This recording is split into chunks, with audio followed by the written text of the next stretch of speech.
Hello friends, જય શ્રી કૃષ્ણ. સ્વાગત છે તમારું માય કિચન ગુજરાતીમાં. આજે આપણે બનાવીશું સમર સ્પેશિયલ મસાલાથી ભરપૂર કસ્ટર્ડ દૂધ અને પ્રીમિક્સ. આ પ્રીમિક્સ બનાવીને તમે રાખી દો, પછી 10 જ મિનિટમાં એકદમ હેલ્ધી અને ટેસ્ટી દૂધ તૈયાર થઈ જાય છે. તો ચલો બનાવવાની શરૂઆત કરીએ.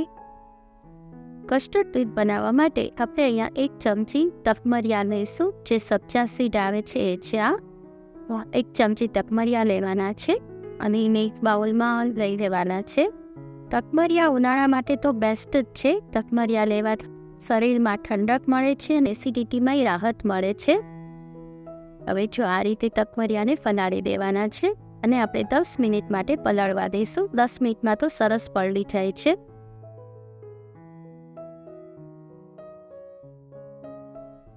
હવે તકમરિયાને આપણે સાઈડ પર રાખી દઈએ. હવે આપણે 1 લીટર દૂધ લઈશું. દૂધ આમાં તમારે ફૂલ ફેટનું લેવાનું એવું નથી, કોઈ પણ દૂધ ચાલશે આમાં.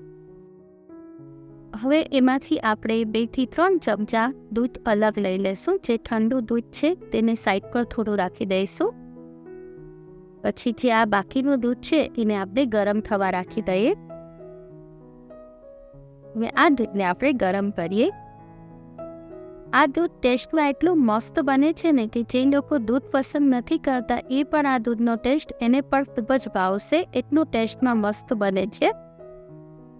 જો આ રીતે દૂધને આપણે થોડું ગરમ કરી લઈએ. હવે આપણે પ્રીમિક્સ તૈયાર કરી લઈએ. હવે પ્રીમિક્સ તૈયાર કરવા માટે આપણે એક મિક્સર જાર લઈશું. એમાં 100 ગ્રામ કાજુ લઈશું, 100 ગ્રામ બદામ લઈશું, એમાં 100 ગ્રામ મિલ્ક પાવડર લઈશું અને 80 ગ્રામ કસ્ટર્ડ પાવડર લઈશું. મેં આમાં વેનીલા ફ્લેવરનો કસ્ટર્ડ પાવડરનો યુઝ કર્યો છે. તમને જે ફ્લેવર પસંદ હોય તે તમે લઈ શકો છો. હવે એની અંદર આપણે 10 ઇલાયચી ઉમેરશું. એલચીને આ રીતે તમે ફોડીને ઉમેરશો તો એના ફોતરા પણ સરસ પીસાઈ જશે. હવે 300 ગ્રામ એમાં ખાંડ ઉમેરી દઈશું. એની અંદર આપણે થોડું કેસર ઉમેરીશું. હવે આ બધું જ મિક્સર જારમાં ઉમેરી અને આપણે મિક્સરમાં ગ્રાઇન્ડ કરી લેવાનું છે. અને આપણે દરદરું પીસવાનું છે. મિક્સર ચાલુ બંધ કરી અને આપણે પીસશું. જો સરસ પ્રીમિક્સ આપણું તૈયાર થઈ ગઈ છે ને એકદમ ઇઝી. આ પ્રીમિક્સ તૈયાર હોય તો દૂધ બનતા જરાય વાર નથી લાગતી. હવે આ પ્રીમિક્સને આપણે એરટાઇટ કન્ટેનરમાં ભરી અને ફ્રીઝમાં રાખી દઈએ. ફ્રીઝમાં મહિનાઓ સુધી આ બગડશે નહીં, એવું ને એવું જ રહે છે. અને આમાં આપણે બધી હેલ્ધી વસ્તુનો ઉપયોગ કર્યો છે, જેથી આનો ટેસ્ટ પણ બહુ જ મસ્ત આવે છે. જો પ્રીમિક્સ તૈયાર થઈ ગયું છે અને આપણે એર કન્ટેનરમાં ભરી દીધું છે. હવે એને આપણે ફ્રીઝમાં રાખી દઈએ. હવે આ પ્રીમિક્સ છે એમાંથી આપણે કસ્ટર્ડવાળું દૂધ બનાવીશું. હવે આપણે 4 ટેબલ સ્પૂન પ્રીમિક્સ બનાવ્યું છે તે 4 ટેબલ સ્પૂન લેવાનું છે. એને બરાબર ફલાવી અને મિક્સ કરી લેશું. એમાં બિલકુલ લમ્સ ના રહેવા જોઈએ. એકદમ લમ્સ ફ્રી બનાવવાનું છે. તે સરસ મિક્સ થઈ ગયું છે. ઠંડા દૂધમાં તરત ઓગળી જાય છે. હવે એને આપણે જે સાઈડ પર દૂધ ગરમ કરવા રાખ્યું છે એની અંદર ઉમેરવાનું છે. એમાં ઉમેરતું જવાનું છે અને ફલાવતું જવાનું છે. એને આ રીતે તમે ધીમે ધીમે ઉમેરતા જજો અને હલાવતા જજો, એટલે એમાં ગાંઠા નહીં પડે. બસ આ રીતે બધી જ પ્રીમિક્સ આપણે ઉમેરી દીધી છે. હવે એને આપણે હલાવવાનું છે. જો તમને આજની રેસીપી ગમે તો લાઈક કરજો, તમારા ગ્રુપમાં શેર કરજો અને માય કિચન ગુજરાતીને સબસ્ક્રાઈબ કરી દેજો અને બાજુમાં આવેલી બેલને પ્રેસ કરી દેજો, જેથી આવનારા નવા બધા વિડીયોનું નોટિફિકેશન તમને મળી જાય. હવે એની અંદર આપણે 1 ચમચી સૂકી ગુલાબની પાંખડીઓ લઈશું. એને એમાં ઉમેરી દઈશું. ગુલાબની પાંખડી પણ શરીરને ઠંડક સરસ આપે છે. ઠંડક માટે બેસ્ટ છે ગુલાબની પાંખડી. હવે આપણે એને હલાવતા જશું. ને હવે આને આપણે 4 થી 5 ઉભરા લેવાના છે. 4 થી 5 ઉફાણ આવે એટલે આપણે સ્લો કરી દેવાનું. એ રીતે આપણે દૂધને ઉફાળી લેવાનું છે. જો આ રીતે હલાવતા જવાનું અને ઉકાળતા જવાનું ને ઉતરો લેતું જવાનું. ઉતરો આવે એટલે કે સ્લો કરી દેવાનો. એવી રીતે 4 થી 5 બોઇલ આપણે કરી લઈશું. સરસ ઉતરી ગયું છે આપણું દૂધ. હવે આપણે ગેસની ફ્લેમ બંધ કરી દઈશું.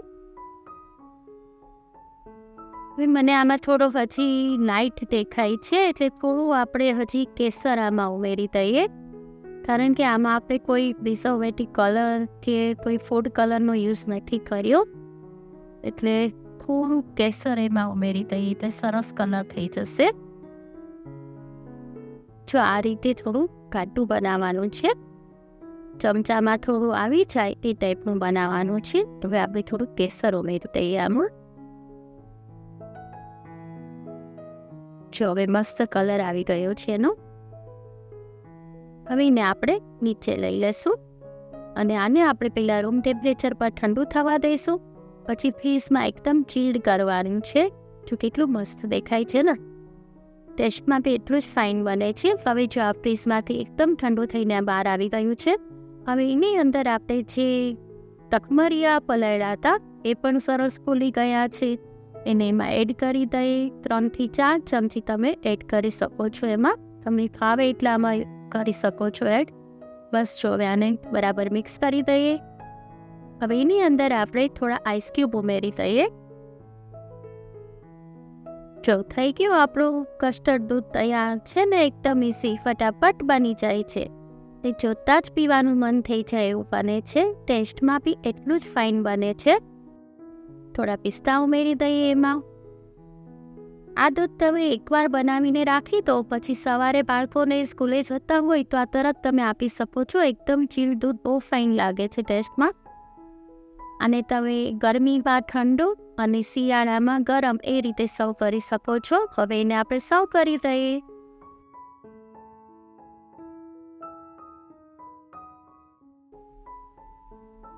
હવે એને આપણે તૂટી ફૂટી અને પિસ્તાથી ગાર્નિશ કરીશું. ચોક્કસ બનાવજો અને મને કમેન્ટ કરીને કહેજો કે આજની રેસીપી તમને કેવી લાગી. જો તમને આજની રેસીપી ગમી હોય તો સબસ્ક્રાઈબ કરવાનું ના ભૂલશો. ફરી મળીશું એક નવી જ રેસીપી સાથે. Till then bye bye.